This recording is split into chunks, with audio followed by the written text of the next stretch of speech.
Good morning. Now, I'm not sure if you're aware of this, but a lot of times news outlets will prepare in advance obituaries for famous people, say a celebrity, a politician, whoever, so that in the event that person dies, they can have their story ready to go. Just throw a date on there, maybe a cause of death, and then they can be the first one to report that news. Well, you may also be interested to know that CNN has a video clip that they've saved on file since they started called Hold for Release Until the End of the World Has Been Confirmed. And if you're curious about it, it's a military band playing Nearer My God to Thee.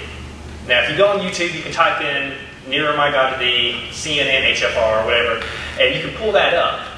And what you're watching is not creepy in itself. It's just a military band, an old file footage, and them playing that song. What's creepy is knowing this is supposedly the last thing that they're going to air if the satellites still work when the world is coming to an end, if somebody's there to press the button. It makes it a little bit creepy to look at the thing and say, well, this is supposedly the last video clip. Way before social media and viral videos, this was the video on file, the last one for us to watch. It can be a little bit creepy to think about the last thing you're going to see. It can be a little bit creepy to think about your obituary.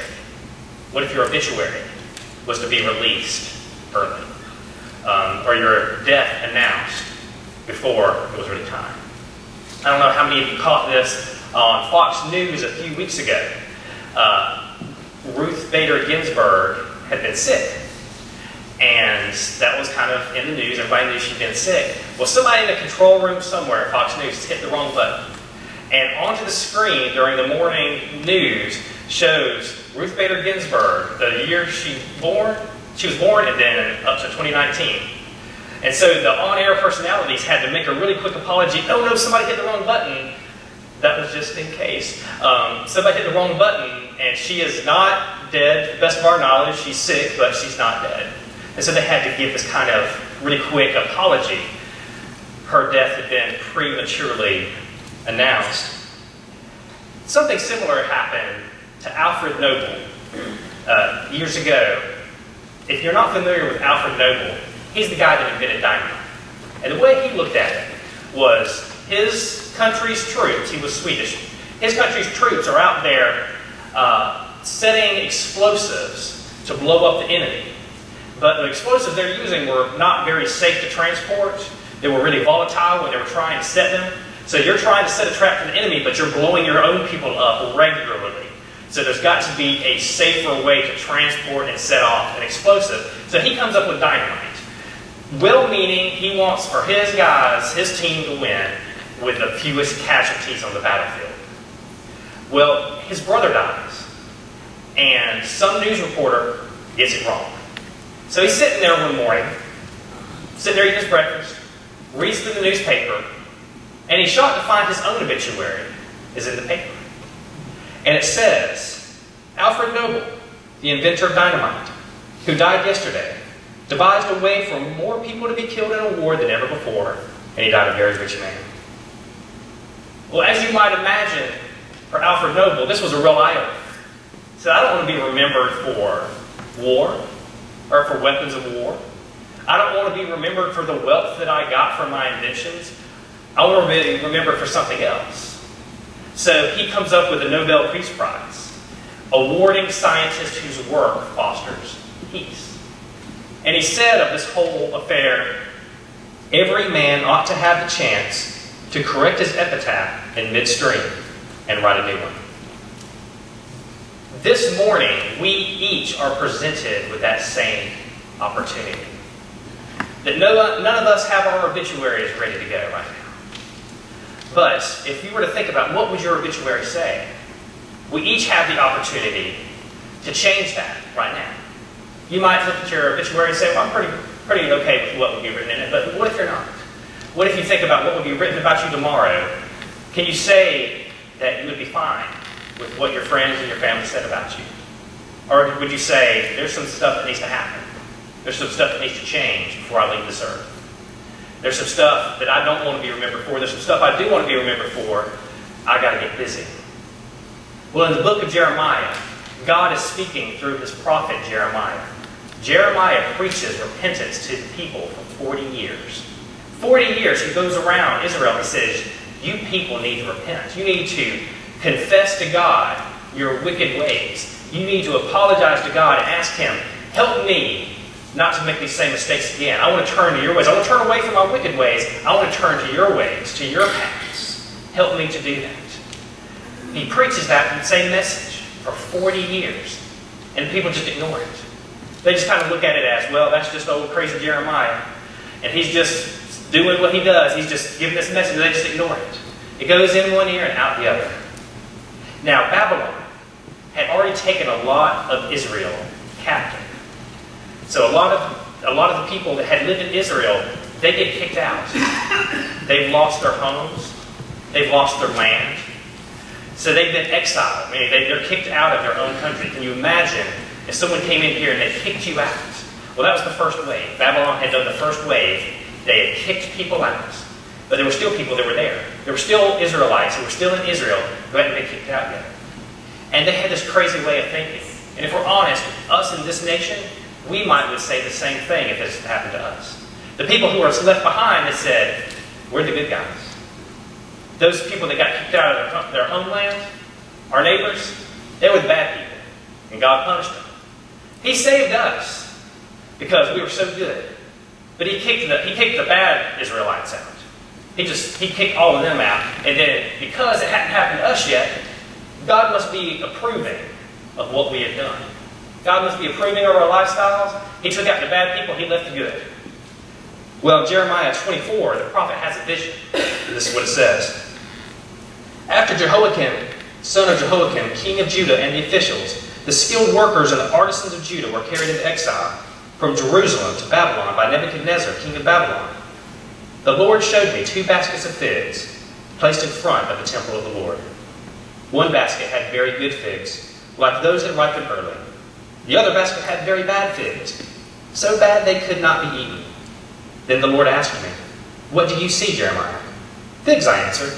The good ones are very good, but the bad ones are so bad they cannot be eaten. Then the word of the Lord came to me. This is what the Lord, the God of Israel, says. Like these good figs, I regard as good the exiles from Judah, whom I sent away from this place to the land of the Babylonians. My eyes will watch over them for their good, and I will bring them back to this land. I will build them up and not tear them down. I will plant them and not uproot them. I will give them a heart to know me, that I am the Lord. They will be my people, and I will be their God, for they will return to me with all their heart. But like the bad figs, which are so bad they cannot be eaten, says the Lord, so will I deal with Zedekiah, king of Judah, his officials, and the survivors from Jerusalem, whether they remain in this land or live in Egypt. I will make them abhorrent and an offense to all the kingdoms of the earth, a reproach and a byword, a curse and an object of ridicule wherever I banish them. I will send the sword, famine, and plague against them until they are destroyed from the land I gave to them and their ancestors. So what the people had been telling themselves, this vision from Jeremiah just totally blows that out of the water. They say, we're the good guys, we've got to stay behind. And God says, really? You think you're the good people, and they're the bad people? You've got it all wrong. I sent them away. And they will return to me with all of their heart. They will be my people. I will be their God. You're the bad figs. Nobody picked you off the vine because you're too rotten. Nobody wants to touch you. Eventually somebody will come across and take this tree out. But until then, they're just waiting for the second wave. On the first wave, they're going to take the good fruit. These people are the good fruit. They're coming back. I've got them covered. I'm watching over them. I'm not going to uproot them. But you, don't think that you're getting better. Don't judge your neighbor because something bad happened to them and say, well, because it didn't happen to me, I'm the better off. I'm the best between us all. I'm a better person. God says no. He calls them out on it. So, Jeremiah preaches that message. But the people ignore it. They just let it go in one ear and out the other. People are so unaware. The message is right in front of them. God keeps on telling it through Jeremiah. But they just keep on ignoring it. They ignore and ignore year after year. They walk around like they're rotten fruit, complimenting each other on their gorgeous smell. They don't realize that they could turn back to God, and they could be like those good figs. Instead, they keep on being like those rotten, nasty figs. In chapter 18, there's several different things I want us to look at in the book of Jeremiah. This is the second one. Jeremiah is preaching. In chapter 18, God tells him, I'm going to send you a message. I want you to go to the potter's house, and there you'll find my message. So in chapter 18, this is the word that came to Jeremiah from the Lord. Go down to the potter's house, and there I will give you my message. So I went down to the potter's house, and I saw him working at the wheel. But the pot he was shaping from the clay was marred in his hands. So the potter formed it into another pot, shaping it as seemed best to him. Then the word of the Lord came to me. He said, Can I not do with you, Israel, as this potter does, declares the Lord? Like clay in the hand of the potter, so are you in my hand, Israel. If at any time I announce that a nation or kingdom is to be uprooted, torn down, and destroyed, if that nation I warned repents of its evil, then I will relent and not inflict on it the disaster I have planned. And if at another time I announce that a nation or kingdom is to be built up and planted, and if it does evil in my sight and does not obey me, then I will reconsider the good I have intended to do for it. Now therefore, say to the people of Judah and those living in Jerusalem, this is what the Lord says. Look, I am preparing a disaster for you and devising a plan against you. So turn from your evil ways, each one of you, and reform your ways and your actions. So as we look at that passage, it's really indicative of what happens a lot in Jeremiah. Doom, gloom, bad things are happening, bad things are coming, it's awful. You got to get away from it. But then at the end, but if you will return, but if you will confess your sin, if you'll own up to your own wickedness, to your own evil, to your sin, and say, I don't measure up, I'm not perfect, I don't have it all together, I'm not the good fig. If you'll admit that and turn to God and say, I want to be that. I want to be the good fig. I want to be a person that follows after God's own heart. If you will return with your whole heart, not with your whole ability, not by your skill set to get yourself there, but if you will return with your whole heart and say, God, I need you, change me, make me like that good fig. Or in the case of this potter, realizing that we're all marred. Realizing that we go to the potter's wheel with all our imperfections. There's stuff I've done in my past I can never erase. There's stuff I do now that I say, I need God's help to change that. I can't do it myself. But I surrender myself to the potter's wheel. I surrender myself to His hands. That God can take those imperfections. You say, I can never be anything. Maybe you believe that of yourself. Maybe people have told you. You say, you'll never amount to anything. Or the devil whispers in your ear and says, you can never be that kind of Christian God calls you to be. You can't be like that Christian over there. You can't be like the people you've read about in the Bible. And God says, yes, you can. You say, but what about those mars, those imperfections that are in my clay? If I'm clay, what about all that stuff, all that junk, all that nastiness? And God says, I can take that. I can move that. I can maneuver that. That there's still hope to be found in God. That if we surrender ourselves to His will, that He can change us. That in the hands of the potter, we can't fix ourselves, but He can fill in those cracks. He can do something with those imperfections. It doesn't mean that we continue to abound more and more imperfections and say, oh, God can do something with it. I'll sin more so His grace will abound more. I'll just keep on doing stuff to see what God does with it. That's not the way it works. God, as the potter, is ultimately in charge of us, the clay, but He gives us free will. He can take something with our broken pieces, our brokenness, the marring of the clay, but that doesn't mean that we continue to add to it.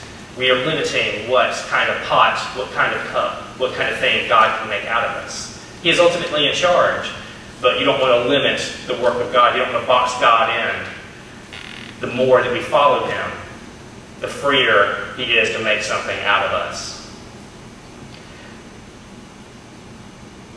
The third thing that I want to share with us this morning is the Balm of Gilead, another thing that Jeremiah talks about. Now, if you Google the Balm of Gilead, you type that in, you'll find out there's thousands and thousands of ministries called the Balm of Gilead. You say, wow, this must have some deep spiritual significance. It must be something good.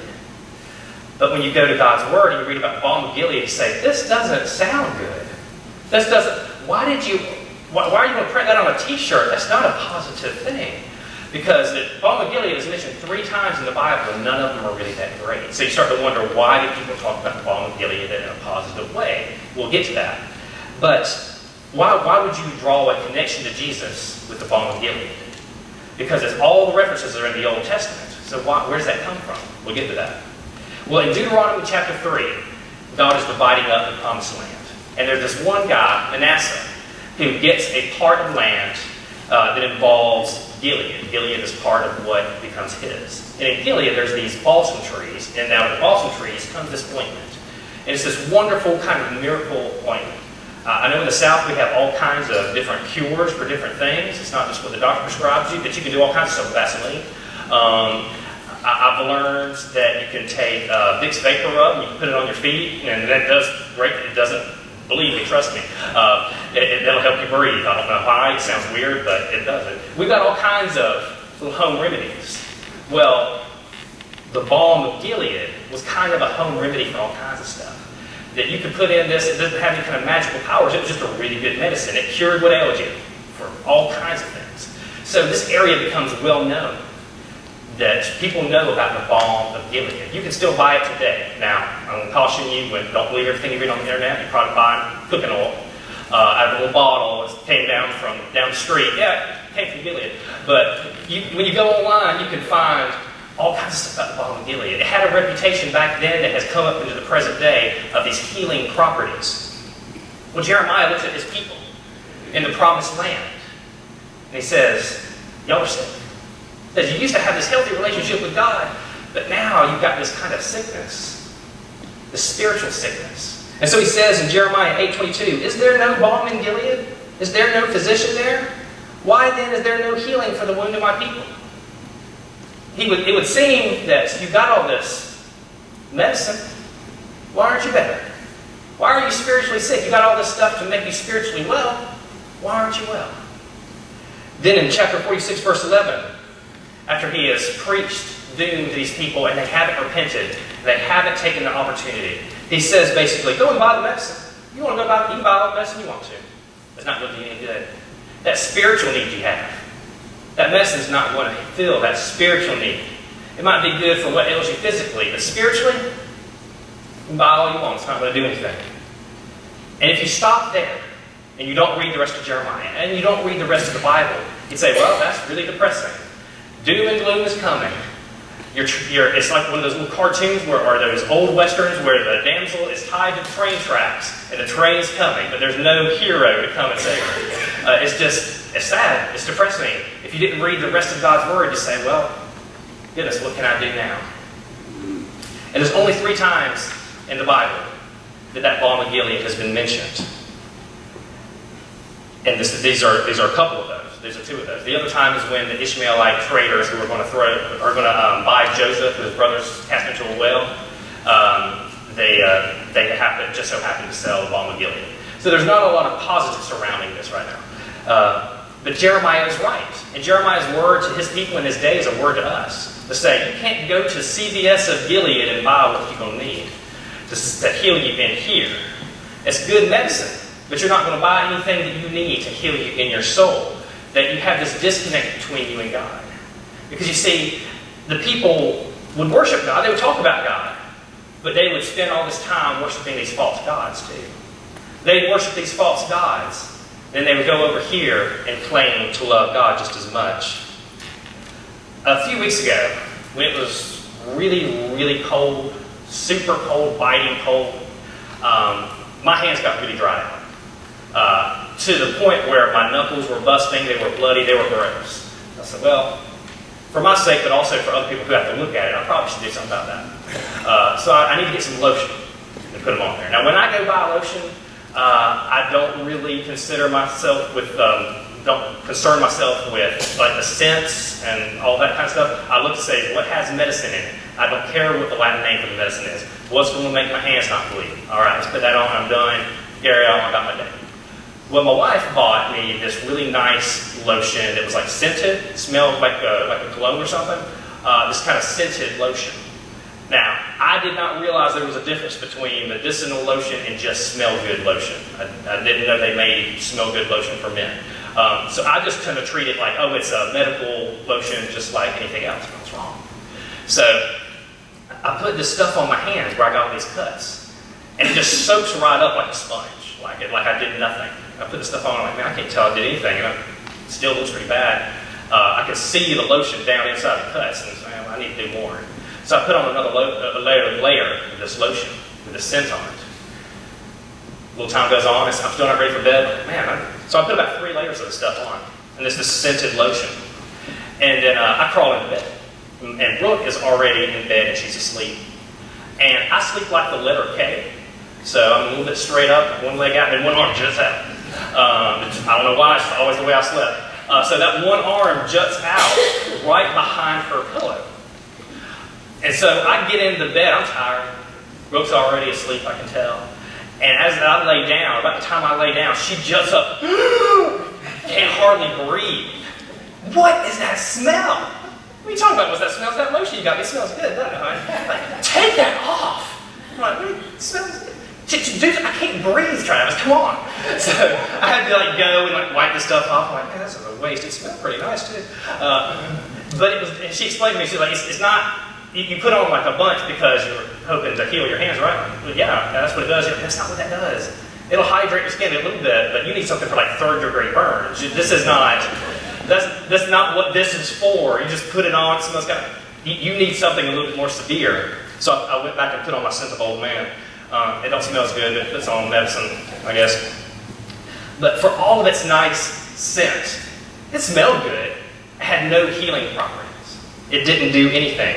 I needed something that was going to get down into the cracks in me and work its healing power. I needed something that was designed for someone who would come off of Mount Everest and got frostbite or something. The word of Jeremiah could be the same for us today as it was to his people. That we need a healing beyond what that little balm is going to do. That it might smell nice, might have a nice little scent to it, but we need Jesus who gets down into the cracks and really gives us the healing that we need. Regardless of something else out there smells nice, we think it'll be good. We need Jesus who will get down into us and bring the real, true healing that we really need. If we look at not even just the world, but look at our nation. God has richly blessed our nation. It's undeniable. God has blessed our nation in really wonderful ways. We can see his hand. You might deny God and say, no, it's just we did this ourselves. But if you really believe in God, hopefully you can see the ways that he has blessed our nation throughout our founding and throughout time. But we can also see that our culture largely turns away from him more and more over time. And we turn away from God. We do like the Israelites. We say, I got myself here. Look at me, I'm so good. We see that our culture does much of what the Israelites were doing. That we make, even as Christians, we can be guilty of this. We could say, I'm going to worship something else. And I'm going to turn around here and worship God. The people back in that time, they would make these little cakes that they would sacrifice to false gods. They'd get really into the festivities of it. And I wonder how much of us we get into the festivities, the rituals, the worship, even if we don't think we're worshiping, of other things in the culture, other people, other stuff, other opportunities that we see, that we bow our lives at the altar of things that are not God. And then we return to God and we claim to love him more than anything, but does our life show it? From an outsider looking in, would an outsider say, I really think you love this thing more than God. I really think you love this person more than God. You love this situation more than God. Men, challenge for you. No, it's not a challenge. Don't do this. It's a question for you. Don't test this hypothesis. But if you were to spend some time with another woman, come home, you've got her lipstick on your collar, and you've got her perfume on you, and you go home and you hug your wife, you expect her to hug you back? She might hug your neck real tight with one hand. You might find strength you did not know she had. You couldn't expect your wife to be okay with that. And it's the same with God, that you can't devote all of your heart to something other than God and then give God 10% and expect him to be okay with that. That's essentially what he says here. It's like a marriage. We're supposed to give our all to God. We don't just give him the leftovers. But here they are giving God a little piece of them, and it's only in lip service. They're not even giving God any of their heart, really. And God calls them out on it. He uses Jeremiah, he calls them out on it for 4 decades. And here they're going to act surprised when God abandons them to the consequences of their behavior and says, well, you want to trust these other gods to save you from destruction. Well, the destruction is coming. Let's see how it goes. And I'm surprised. I can't believe God let this happen. Well, you chose them. Let them take care of you. You said that's what you said you wanted. Let them take care of you. See how that works out. And then see if you want to come back to it. Do we turn to other medicines to heal our soul? Do we turn to other things, baking little cakes for it, turning our heart over to other things? There is good news here, though. When we look at the Hebrew word for the balm of Gilead, as we talk about the balm, when we look at that Hebrew word balm, this is why people are connected with Jesus. Because it's not inherent in the text. There's no text that talks about Jesus being the balm of Gilead. But this is where people get it. As balm, if you break down the Hebrew, it can mean to break or to leak. And our mind comes to these images of Jesus, whose body was broken upon the cross, and whose blood leaked out for us. When Jeremiah says, there is no balm in Gilead that's good enough to save you, we fast forward to the New Testament, when we see Jesus say, there's the balm we need. There's the one who was broken. There's the one whose blood leaked out for me. That's the one who's going to heal me. That as his body is cracked, as he bleeds, he's the only one who's going to be able to get into the cracks in my heart. The only one who's going to be able to do for me, but I can't do for myself. No false gods are going to be able to do for me. He's the great healer. He's the great physician. He fills those cracks. He soothes. He comforts. He heals like no medicine in this world ever could. He's like the potter. Like the potter fills in the cracks, and he takes what's marred and he makes it into something better that he can fill. In 2 Corinthians 4:7, it says, we have this treasure in jars of clay to show that this all-surpassing power is from God and not from us. So God can take us and he can use it to something that he fills with his treasure. If you think about us being God's treasure, say, I'm broken, I'm wounded, I've had stuff that's happened to me, that's affected me, I've had stuff I've done to myself. How could God use me? God says, I can take those broken pieces. I can put them together in a way you can't do. And I can fill you with my treasure. That God would call us his treasures. So that he makes streets of gold up in heaven. He makes the oceans stop right here on the sand. He brings the sun up. He makes all this beauty. And he says, yeah, but out of all the creation, you're my crown and jewel. You're my treasure. If we will trust in God, be a child of God, that he can use us in that way. He can fill us with treasure. I don't know about you, but if I'm a clay pot, sometimes I put all kinds of junk in that clay pot. But God says, I won't put my treasure into you. I want you to be my treasure. I want to take all of that mar out. I want to take all of that impurity out and form you into something for me, for my sake. Jesus is like the gardener. And one of my favorite parables that describe how God relates to us can be found in Luke chapter 13, verses 6 through 9. This is one of the parables of Jesus. Then he told this parable. As we've been talking about fig trees, this kind of pops to mind. A man had a fig tree growing in his vineyard, and he went to look for fruit on it, but did not find any. So he said to the man who took care of the vineyard, for 3 years now I've been coming to look for fruit on this fig tree and haven't found any. Cut it down. Why should it use up the soil? Sir, the man replied, leave it alone for 1 more year, and I'll dig around it and fertilize it. If it bears fruit next year, fine. If not, then cut it down. So when I read that parable, that paints the picture to me that God the Father comes into the vineyard. He looks at us, and we're that fig tree that's not bearing any figs. Or if we are, they're old, nasty, rotten figs that God doesn't want. He says, this isn't bearing any fruit. Cut it down. And the gardener is Jesus Christ. And he says, hold on now. I think I can salvage this. Let me dig around the roots. Let me nourish this fig tree. Let me see if I can't do something with it. So Jesus keeps on giving us opportunity and opportunity and opportunity to come to him. Like he did in Jeremiah's day. 4 decades. Like he does for us. I'm going to say four decades. However we are. Then he gives us chance after chance after chance to come to him.